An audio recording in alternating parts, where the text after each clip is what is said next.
Denzel Washington says that God saved him. I mean, the act of God is mentioned in the crash report, and I don't know if it was conscious of you to talk that much about God in the movie, and if it wasn't, is the creepy co-pilot girlfriend there to undermine a bit this message? What was the last part? Is the co-pilot girlfriend his wife? Yes. Yeah, his wife Yes. was a bit creepy, saying praise Jesus every 10 seconds or so. Yeah, well, you know, it's interesting because what I thought was very interesting is that the term "act of God" is mentioned in the movie mainly by the lawyer, you know, what I realized, and I think what John, the screenwriter, was understanding when he wrote the piece is that when there are these random events that happen in our lives that have no explanation, the natural discourse becomes act of God. You know, so planes falling out of the sky, storms, hurricanes, things like this happen, and that's how we describe them. I mean, I don't know if you do that describe them that way in France, but certainly we describe them that way in the United States. You know, all of that stuff is all metaphor, and you know, it's interesting. The scene with the you know, there's the very religious people in the United States feel that the film is anti-religious. So, there you go. alors voilà, c'est incroyable. Alors c'est vrai que c'est ce qui est aussi intéressant, vous l'avez relevé effectivement, cette mention sans arrêt de act of God, un acte divin, eh bien c'est surtout l'avocat qui utilise ce terme. Et c'est vrai que lorsque le scénariste John Gallins eh bien, a travaillé son scénario, il s'est rendu compte effectivement que beaucoup de gens employaient ce terme de façon, je dirais, presque évidente quand il y a des événements inexplicables. Ainsi, par exemple, des avions qui se crashent ou bien soudain des ouragans, etc. On a tendance, aux États-Unis en tout cas, peut-être ce n'est pas le cas en France, d'appeler ça évidemment un acte divin. Et tout ça, évidemment, ce ne sont que des métaphores, vous l'avez compris. Ce qui est intéressant, d'ailleurs, pour moi, c'est qu'aux États-Unis, eh bien, les gens qui sont extrêmement religieux eh bien, trouvent que mon film n'est pas du tout dans ce sens spirituel, mais au contraire, n'est pas forcément un film pro-religion, en tout cas. Question. Oui, bonjour. Oui. Bonjour. C'est une question pour Denzel, en fait. Je voulais savoir ce qui l'a attiré dans son personnage. Est-ce que c'était l'aspect un petit peu sombre, ou alors justement cette possibilité de rédemption? Denzel, this is a question for you. In your character, what attracted you most? Is it, in a way, his sort of darker side, or is it, on the contrary, the possibility that he could reach redemption indeed? Both. You know, there's no one thing. I just felt I enjoyed the script very much. It was unlike anything I'd read before. Character unlike any I'd played before, and complex character. So it wasn't one thing. I do think that the fact that there is redemption, that he does ask for forgiveness or ask God for help, that was something that was very attractive to me. Alors, ce sont les deux, évidemment, parce qu'on ne peut pas vraiment séparer l'un de l'autre. D'abord, j'ai beaucoup aimé le scénario, parce que je n'avais jamais lu un tel scénario, et surtout, je n'avais jamais joué un tel personnage aussi complexe de ce point de vue. Et puis, c'est vrai que, évidemment, la rédemption, le fait qu'à la fin, il demande pardon, et il demande l'aide de Dieu, il se tourne vers Dieu pour son aide, eh bien ça, c'est vrai que c'était des choses qui étaient pour moi importantes et intéressantes. Question. Qui a le... Oui, bonjour, Monsieur Zemeckis. If we compare this movie to your last three live features, What Lies Beneath and Contact and Castaway, it feels like it's much more, in the way of filming, it's much more sober, so sorry for this word.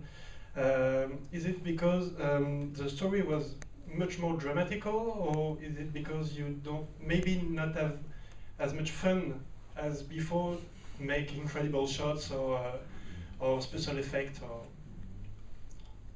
Or you know, all I do is take my guide from the screenplay, and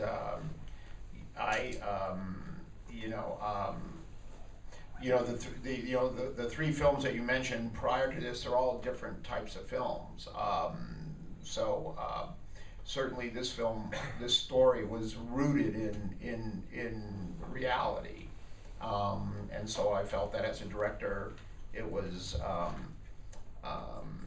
my duty to not impose anything on the story other than to record the actors' performances as elegantly as I could, and keeping a sort of a sense of style that is truthful to the story that we're telling.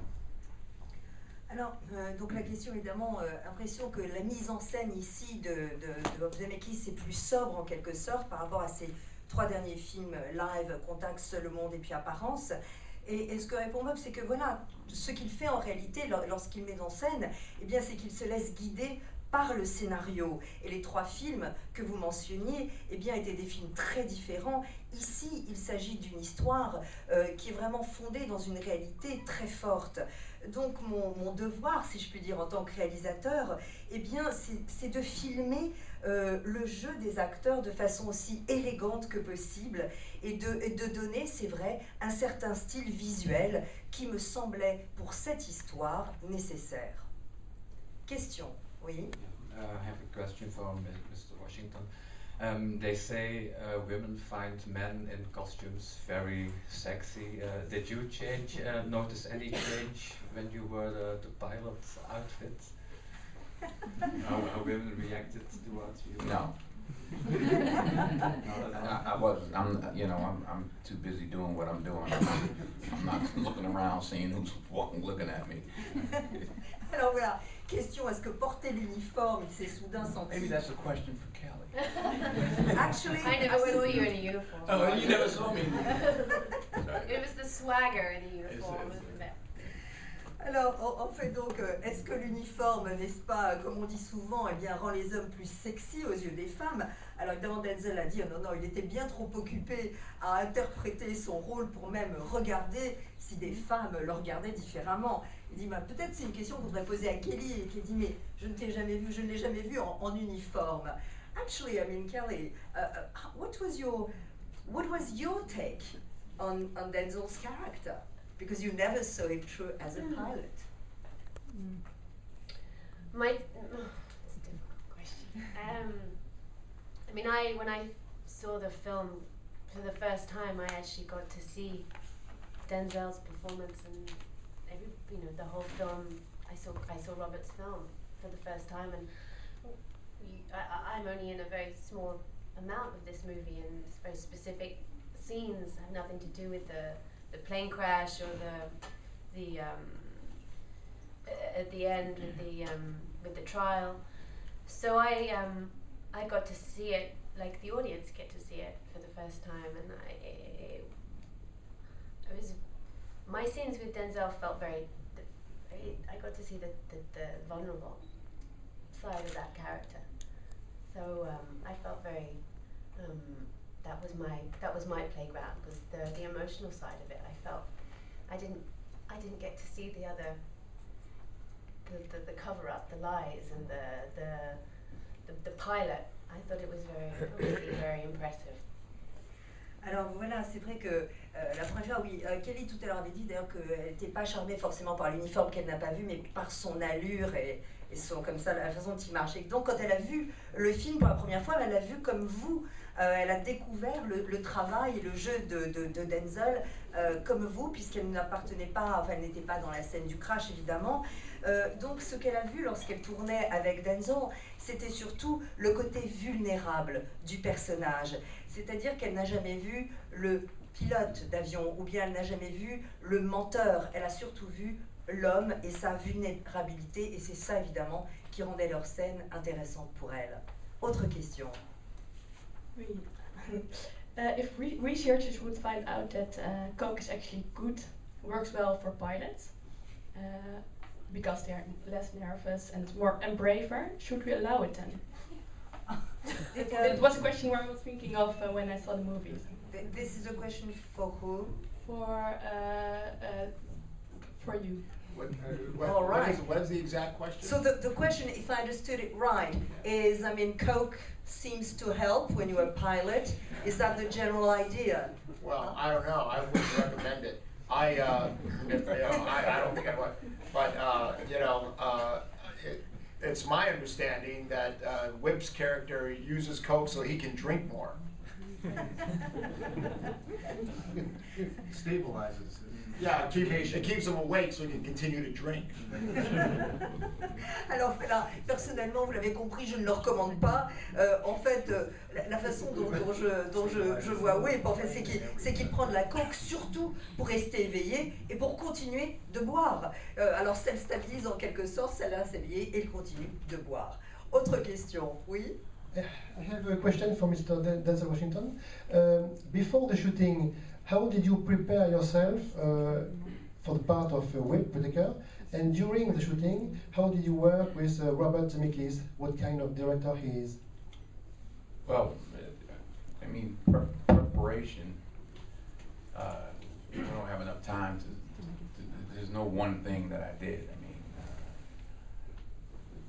the preparation process begins with reading the script and ends the last day of shooting. I really enjoyed and loved working with Bob, collaborating with Bob and with John, and he made it very easy for me. He gave me a lot of space to do whatever I wanted to do, and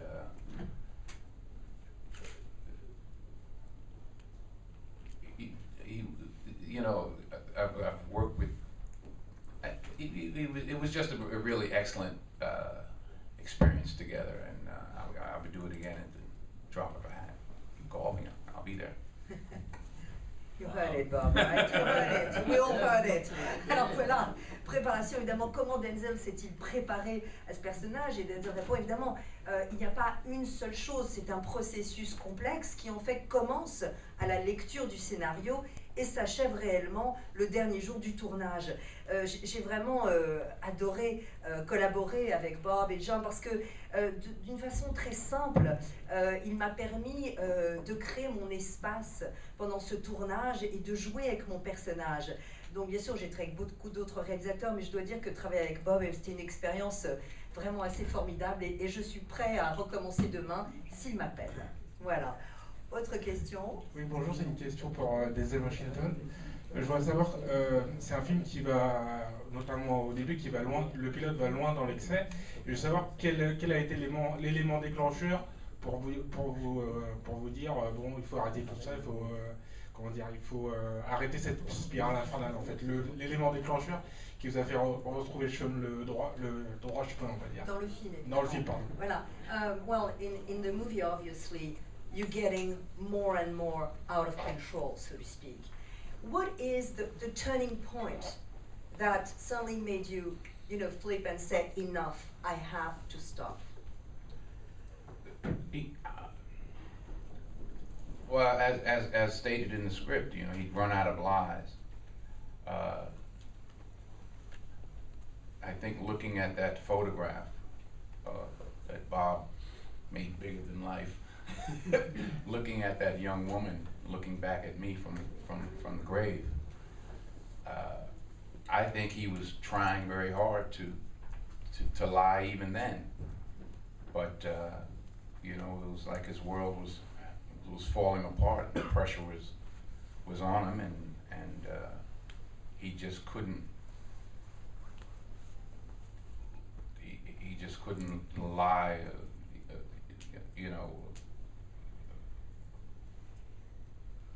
Against this young woman who was dead. I remember, you know, shooting it and just looking up at the picture, and he's looking for something to do. He grabs the glasses, right, and has a drink of water, he wished was vodka, and you know, he's shifting stuff around and fiddling around, and he'd run out.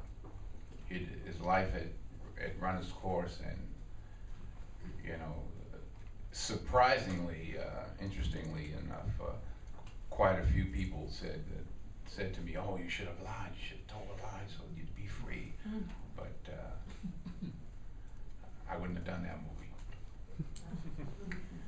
Alors voilà, c'est vrai que dans le scénario, d'ailleurs c'est comme ça que ça se passe, à un moment tout simplement, il se rend compte qu'il n'a plus assez de mensonges en lui, il ne peut plus continuer à mentir. Et le moment, je crois, clé, eh bien, c'est lorsqu'il regarde évidemment la photo de cette jeune femme morte, et il se dit je ne peux plus. Tout simplement, lorsqu'il voit cette jeune femme qui est morte dans le crash, il se rend compte qu'il ne peut plus, que la pression est trop forte, qu'il est en train vraiment de succomber en quelque sorte à cette pression. Il se rend compte que c'est fini. Et je me souviens dans la scène, je ne savais pas dans la scène, voilà, je prends un verre d'eau en espérant évidemment que ce soit de la vodka. Et puis je m'agite, je fais des tas de choses parce qu'en réalité, je n'en peux plus et il faut que ça casse tout ça. Et de façon étonnante et même intéressante, beaucoup de gens m'ont dit après avoir vu le film, mais tu aurais dû mentir et ainsi tu serais libre. Et il répond, eh bien si ça avait été le cas dans le scénario, eh bien je n'aurais pas fait ce film. Question. Bonjour, donc c'est une question pour les producteurs et Robert Zemeckis. En 2001, il y a un pilote canadien qui a effectué un atterrissage et a sauvé tout le monde exactement comme le cas dans le film, et qui a été ensuite révélé être alcoolique. Je voulais savoir si cette histoire avait eu une influence sur le film. So this is a question for really Steve, Jack, Bob. It's about obviously the incredible landing by the Canadian pilot. I'm assuming you're talking about Sully Sullenberger, right? On the Hudson. C'était lequel? Or another one? Un Québécois, Pichet. Ah, okay. The Canadian film. And the pilot, I mean, it's a bit similar because later on he said that he was also drunk. I mean, did it influence in some way your film? No, it didn't. John Gatins wrote this screenplay back in 1999. So all these incidents were fictionalized and happened before that. The thing that's interesting about the Canadian film, or that incident that it's based on, I think that's also based on the guys who the plane ran out of gas and they made an emergency landing in the what islands was it? Which ones? The Azores. The Azores. Yeah. Well, right, and that was an interesting story because that was a story where they were being heralded as heroes, but in fact, they dumped the gas accidentally out of the plane, and it was pilot error, and they caused the whole situation to happen. Yeah. Were they drinking? No, they weren't drinking when they were flying, but the guy afterwards was drinking pretty heavily. After he landed. But yeah, I think that what that speaks to is this notion that we have in society, that there are certain people who have, who have jobs that we put our lives in their hands, and we don't necessarily like to believe that they're human, that they're having a bad day. Airline pilots, surgeons, government officials, people like that. All right, Denzel is laughing. Voilà. Alors donc non, ce n'est pas en fait effectivement basé là-dessus, tout simplement déjà parce que John Gatins, quand il a écrit le scénario, c'était en 99, donc ça ne s'était pas encore passé. Donc c'était vraiment fictionnel en quelque sorte. Mais ce qui est intéressant par rapport au film canadien que vous citez, par rapport à cet incident qui s'est passé au-dessus des Açores, etc., c'est que la cause de l'accident, c'était la faute du pilote. Ils avaient tout simplement délesté l'avion d'essence, de fuel. Donc c'était une erreur en plus humaine. Donc Denzel dit, est-ce qu'ils avaient bu? Non, pas du tout. Simplement, ce qui est fou, c'est qu'effectivement, après l'incident, eh bien, le pilote de l'avion, effectivement, je ne sais pas s'il a sombré dans l'alcool, mais en tout cas, effectivement, il buvait beaucoup. Mais ce qui est intéressant, je crois, c'est que, et donc ce qui est intéressant, c'est que c'était un héros, alors qu'en réalité, c'était eux qui étaient la cause, en quelque sorte, du crash. Mais ce qui est intéressant, c'est que c'est cette notion d'hommes qui sont en quelque sorte à qui on confie nos vies, eh bien on se dit toujours ce ne sont pas sont des êtres irréprochables puisqu'on doit leur confier par moments nos vies. Ce ne sont pas des êtres humains, et c'est une notion dans la société qui évidemment est absurde. Alors on parle bien sûr des pilotes, mais aussi des chirurgiens, ou bien encore de politiciens, ou en tout cas d'hommes dans les hautes administrations. Et Denzel à ce moment-là de rire un peu, eh bien tous ces gens-là, on a cette notion fausse qu'évidemment ce ne sont pas des êtres humains comme nous et qui n'ont pas leur fragilité comme nous. Autre question, oui? Yes, my question is for Robert Zemeckis. So we can notice in the script a contrast between the countryside, the family farm where Whip Whittaker lives a rather secluded life after the crash, where besides he's not compelled to wear a mask, and the city where everybody waits for the hero he's supposed to be and pretends to be, where almost all the dangers are, except the danger of alcohol, which is looming everywhere. So the movie emphasizes this contrast in the script. The movie emphasizes this contrast a lot. And can you tell us more about how you did when you directed the film technically to make this contrast so sharp, to convey so thoroughly this contrast? Well, I guess yes, there was always it was this. That's a very astute observation, because there were a lot of levels that we played in that. Again, I start coming from character. When I design a film, and I believe that the character and the screenplay speak to everything, and a lot of it had to do with plot, and most of it had to do with character, where it's sort of this life of dishonesty that the Whip character portrays throughout the entire story, in that he's hiding from everyone. So it became this.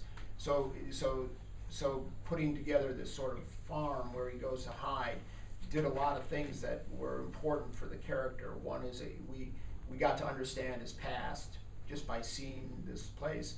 It also contrasted, as you said, sort of this kind of bucolic place where he was, yet the man in there was completely numb and dead inside, and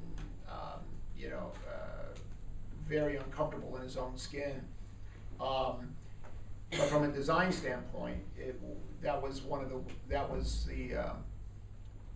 the few sets that we actually constructed, was the farmhouse, because we couldn't find one that was perfect. So we had to actually build it. It's actually only a facade. So we found the perfect place where we could build that, and then we built that so that it had the right look. Alors voilà, la question sur effectivement les contrastes à la fois visuels qui représentent les contrastes évidemment psychologiques de la situation dans laquelle Whip se trouve et tous les personnages. Et Bob Zemeckis dit en fait, lorsque j'aborde un film, je l'aborde toujours à travers le personnage, les personnages au départ. C'est la clé, c'est l'intrigue qui me conduit à établir effectivement des contrastes ou non. Et lorsque Whip effectivement vit cette vie de mensonge permanent, et lorsqu'il a besoin de se cacher en quelque sorte, eh bien il va dans cette ferme que nous avons d'ailleurs entièrement recréée. C'est vraiment un des rares décors que nous avons créés, car il était très important pour le personnage qu'à travers ce décor, on comprenne son passé. Alors il y a cet endroit idyllique, bucolique, et puis en réalité, à l'intérieur, un homme qui est complètement cassé, qui est mal dans sa peau, qui est vraiment qui est mort à l'intérieur. Et c'était donc très important au niveau des décors et au niveau de ce que je voulais dire sur ce personnage, d'établir ce contraste. Dernière question, last question.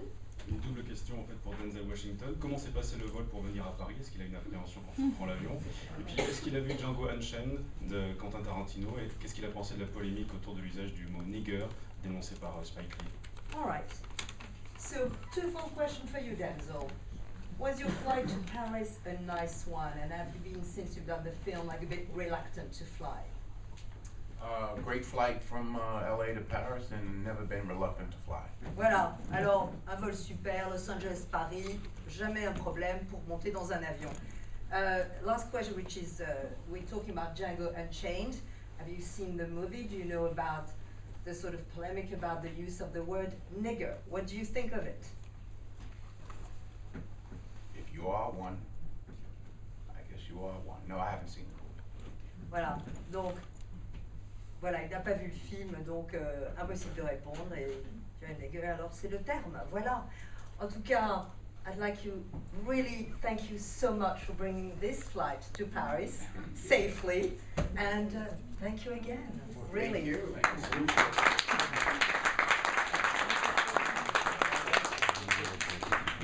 Thank you.